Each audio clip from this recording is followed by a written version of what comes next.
So this is a continuation of the previous topic. We have discussed about the elastic collation. We have derived the expression for the final velocities after collation. And now we are going to discuss some of the special cases of this. So I have just taken the equations of V1 and V2. From here only we will be going for the remaining cases, the special cases. The first case what we are considering over here is when the objects that are colliding, they're having equal masses. So let us take the first case.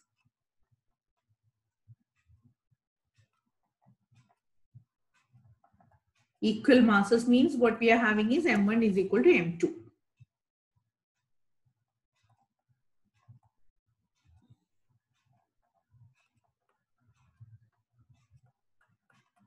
So if M1 is equal to M2, we can tell in the expression for V1 that M1 minus M2 term will get cancelled.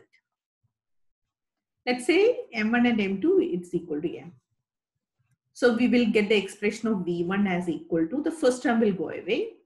Second term we can write as equal to 2M divided by M1 plus M2 will become again 2M. So we will get V1 equals U2. Similarly, when you're thinking about V2, again that M2 minus M1 term will go away. That's the first term will go away. Second term we will be getting 2M1, that will be 2M divided by 2M. Okay, so that also will get cancelled.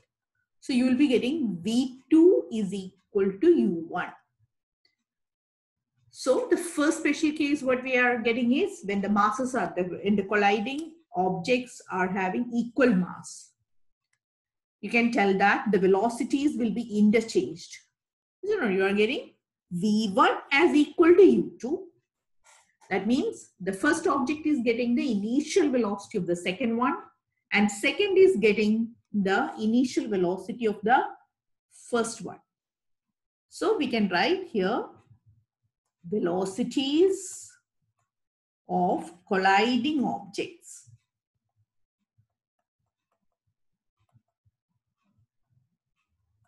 gets interchanged.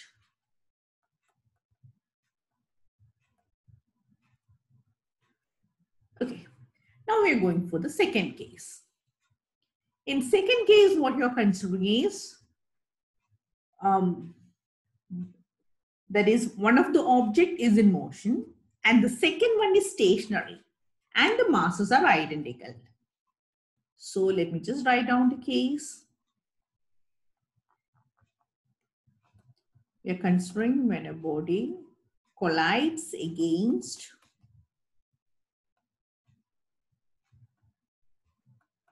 a stationary body of equal mass.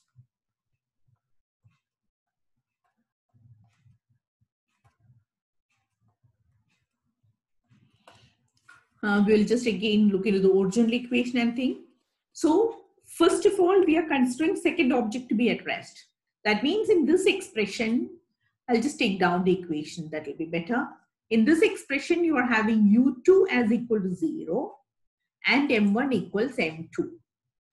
So here U2 is equal to 0 and M1 equals M2 equals M. When U2 is equal to 0, directly this term will go away.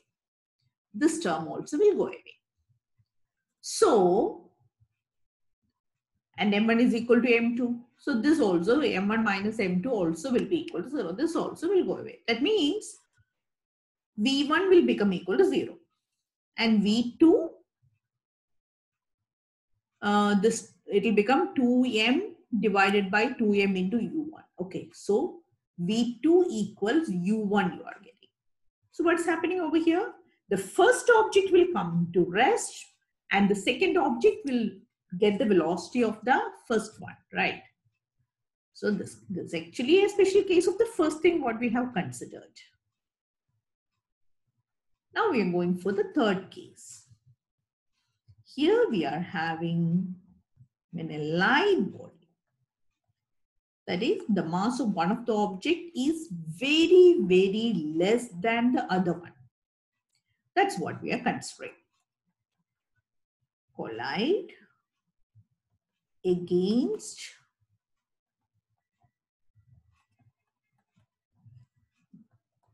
stationary body.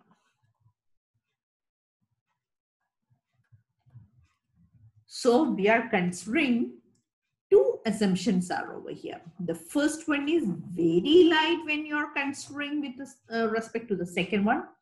And also the second object is at rest. Two assumptions have to be taken. Again, let me just take the original equation. From here we will, that will be more easy for us to think. Okay. First of all, u2 is equal to 0. We'll directly eliminate these terms. So this goes away, this goes away. And now m1 is too much less than m2. That means it is negligible. So you can write m1 minus m2. m1 is very less. So m1 minus m2 will be almost equal to 0, you can consider, right?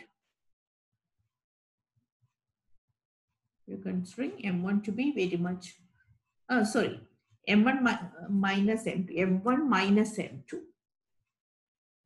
Okay, m1 minus m2 will be approximately equal to m2 will come. And so you can write, therefore, v1 is equal to minus m2 divided by m1 plus m2. Again, m1 is negligible. Into u1 will come. So this can be written as equal to minus u1 you are having. So we got v1 is equal to minus u1. And what about v2? Let's see what's happening. So we said m1 is very, very less. So a small quantity divided by a big quantity is almost negligible, you can tell. So you can tell that v2, I'm not writing it is equal to 0, but it's approximately equal to 0, you can tell. It's not equal, but approximately equal to 0, you can write. So what we have seen right now, we are considering a light object collide with a massive stationary body. So what exactly is happening over here? We are getting v1 to be minus u1.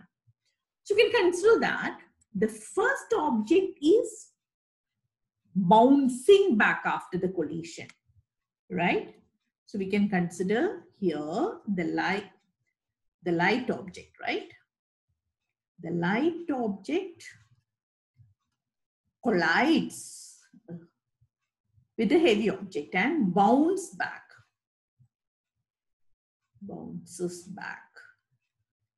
with the same velocity in the opposite direction.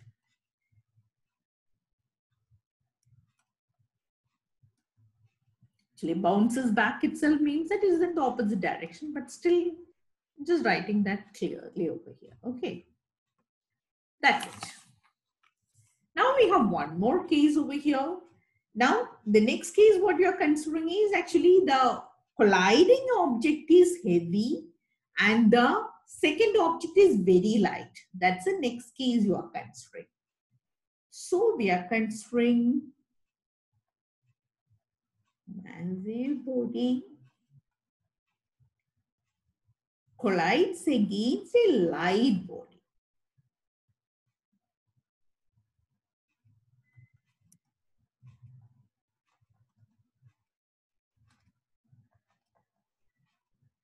So here our assumptions are,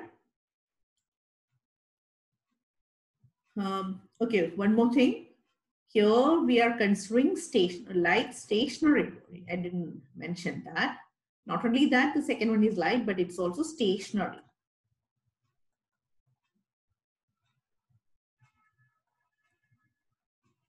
So right now we are having m1 to be very much greater than m2. And you also have u2 is equal to 0. Again, let me take the original equation and then afterwards we will think about it. Okay, here is the original equation. So again, as we told, u2 0. So this term term goes away directly. You can just remove the second term. U20, this is also U20. Now M1 is too much greater than M2. That means we can tell M1 minus M2 is approximately equal to M1. M1 plus M2 is also approximately equal to M1. And okay, this term, that is 2M1 divided by M1 plus M2 will become equal to 2M1 divided by M1 therefore. Okay. So we can write the first equation as, that is V1 is equal to, at the top you are having M1, down also it will become M1. And so you will be having it as M1 U1 divided by M1, that's equal to U1. And the second equation you can write, V2 is equal to, you are having it as equal to 2M1 U1 divided by M1, that's equal to 2U1.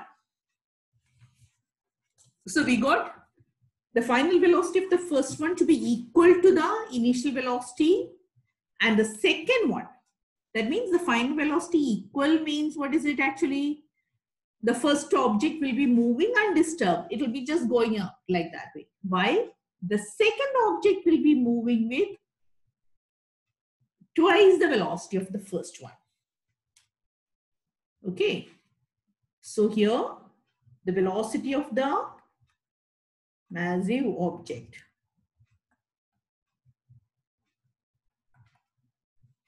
remains almost constant.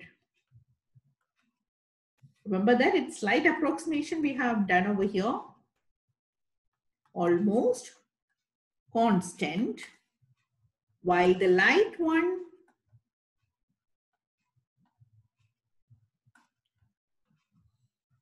starts moving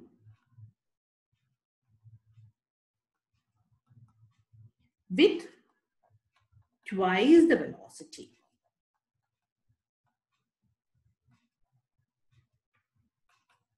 Of massive one.